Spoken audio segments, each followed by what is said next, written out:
In a quiet town in Georgia, there lived a man named Thomas Gray. Thomas was no ordinary man. Thomas was no ordinary man. He was the U.S. Attorney General, the top lawyer in the country. He was a tall, strong man with a kind smile that made everyone around him feel safe. Thomas was known for his fairness and bravery. He worked hard every day to make sure that everyone, no matter their race or background, was treated equally.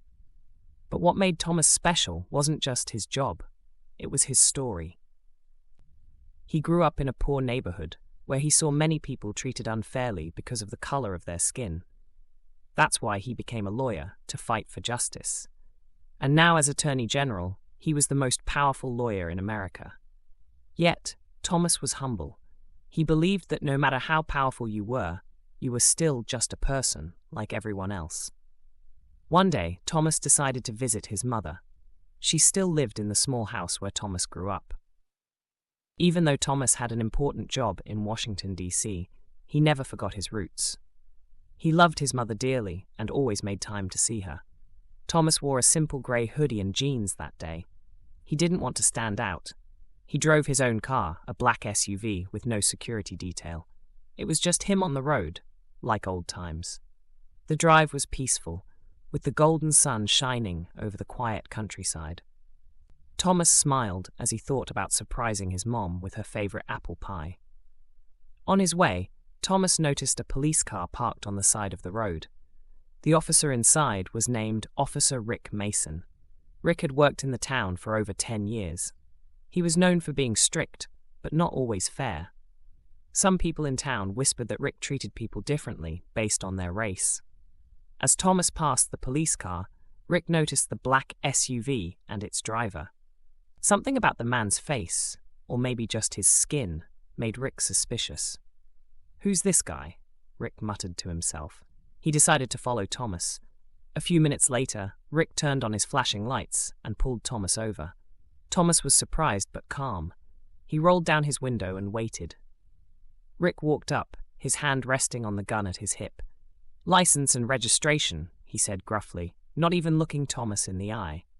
Thomas handed over his papers without a word. He could see Rick's tension and felt uneasy. "Is there a problem, officer?" Thomas asked politely. Rick narrowed his eyes. "Step out of the car," he barked. Thomas hesitated. "May I ask why?" he said, his voice calm but firm. Rick didn't answer. Instead, he reached for his gun. "I said step out of the car," he shouted. Thomas slowly opened the door and got out, his hands raised. He knew this situation was dangerous. Rick's hand was gripping the gun tightly, and his face was full of anger. "What are you doing in this area?" Rick demanded. "I'm visiting my mother," Thomas said simply. "Where's the proof of that?" Rick snapped. He stepped closer, his finger brushing the trigger of his gun. Thomas felt his heart pounding, but he stayed calm.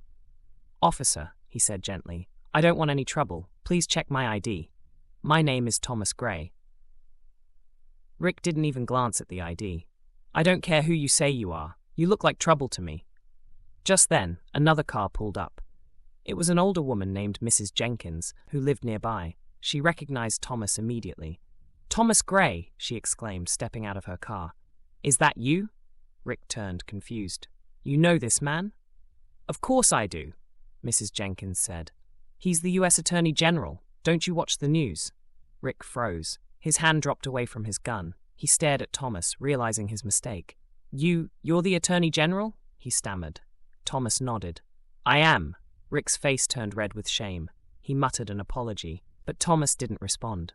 Instead, he turned to Mrs. Jenkins and thanked her for stopping. Later that day, Thomas sat with his mother, telling her what had happened. She shook her head sadly. "Some things never change," she said. "But they can," Thomas replied. "That's why I do what I do, Mom. So one day, no one will have to go through this." The story of Thomas and Officer Rick spread quickly. People in the town and across the country were shocked. Many were angry at Rick's actions. But Thomas didn't focus on anger. He used the incident to talk about the importance of justice and equality. Thomas forgave Rick, but he didn't let him off the hook. He insisted that Rick go through training to understand bias and learn how to treat everyone fairly. In the end, the story wasn't just about a racist cop or an attorney general. It was about change, about how one moment can teach a lesson to an entire nation. And Thomas, he kept fighting for justice, one step at a time, showing the world that kindness and courage are more powerful than fear and hate. And that's the story, guys. I hope you enjoyed this journey as much as I did in creating it. If you did, please don't forget to subscribe to our channel and hit that bell icon so you never miss a new adventure. And if you really loved it, share this story with your friends and family. Let's spread the word together. Thank you for watching, and until next time, keep dreaming, keep believing, and keep exploring. Hope to see you soon. Bye.